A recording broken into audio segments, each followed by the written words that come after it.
Check it out. Check it out. Man, check it out.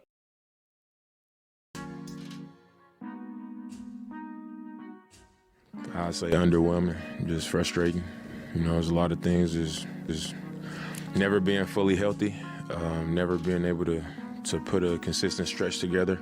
I've been in the league long enough to know that, you know, things don't always work out the way you want to see it work out. And, you know, it was just a season full of ups and downs and, you know, not really any moments of consistency. I always go into the offseason and I come into every season trying to do whatever I can to make that turn into winning. And I think this year, you know, I did think I had my best year individually, but it didn't lead to wins. I don't think it's really any way for me to reconcile with that.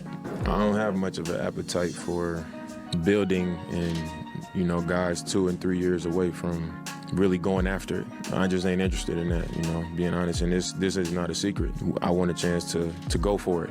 If the route is to do that, then... I'm so proud. I'm very, very proud of him. I've been arguing with this guy for about 6 years to get the hell up out of Portland. The man to be traded out of Portland. They were on a fast track to nowhere at this particular moment in time. They just don't have the talent to be considered a championship contender. I think that the stage is set for Damian Lillard to end up in Miami. At least I hope. And here's what Joe Cronin had to say on Lillard's trade request. I do feel like I failed Dame. Our only goal was to win as quickly as possible, and if he didn't feel that way, it was a failure on my end. Dame is obviously a very important player to us, and what the rest of his career looks like matters to us. But at the same time, we have to do what's best for us. We're going to do what's best for our team, and if it takes months, it takes months. And he was not lying, because this situation really has dragged out longer than it should have. As it seems, Cronin just can't accept the inevitable. It was reported a couple of days ago that talks have resumed between the TrailBlazers and the Miami Heat, and both sides are hoping to have a deal done before training camp starts. And while they look to trade him, they're gearing up for next season with his soon-to-be replacement, Scoot Henderson, who looks like he's ready to take over not only just the franchise, but the league as a whole.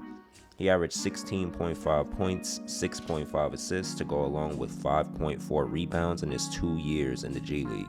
Now he'll be handed the keys to the Portland franchise, and I'm not gonna lie, they do already seem to have a plethora of talented pieces in Anthony Simons, Shaedon Sharpe, and now Scoot Henderson. And this may be a hot take, but I'm not sure why he didn't try to package some of that young talent to acquire a big-name player.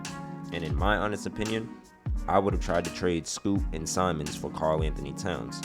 I mean, imagine the starting five in Portland of Damian Lillard, Shaedon Sharpe as your 2, Jerami Grant as your 3, Karl-Anthony Towns as your 4, and Jusuf Nurkic as your 5. I mean, as long as your team stays healthy, they could rival anybody in the league, especially them boys down in Denver. Now, this is not a knock towards Scoot at all, as I do believe he'll be one of the best players in the league for years to come, but it's more so about doing whatever you can to put your star player in the best position to win, which they haven't done.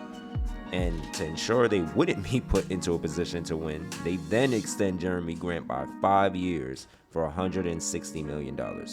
And now Portland finds themselves in a weird spot because now they have to figure out what to do with his contract. And the crazy thing is, they actually may be stuck with him, as other teams across the league will probably be gearing up on how to navigate the CBA, in which players will be able to sign $60 plus $80 million contracts now. Jerami Grant, who is coming off one of his best statistical seasons, is far from a slouch too, but it just didn't make sense for Portland to extend him for that amount of money, even if Dame had requested that he be brought back. Jerami Grant's contract will kick off next season with him making $27 plus million, and then it will gradually increase into the $30 million range all the way till he turns 34 years old, in which he'll be a free agent at that time. Portland hasn't really done much outside of re-signing Grant and Matisse Thybulle, which amounts to nothing because considering now they have to trade these players along with the best player they've had. So considering the fact that they're losing their best player, got nobody in free agency, didn't manage to trade anybody as of yet that would help propel them towards their bright future, and gave out terrible extensions, I'm afraid that I'm going to have to give them a solid F. Portland is ways away from returning to relevancy again, but let's hope that the ascension of Scoot will shorten that. And that's about all I have on Portland.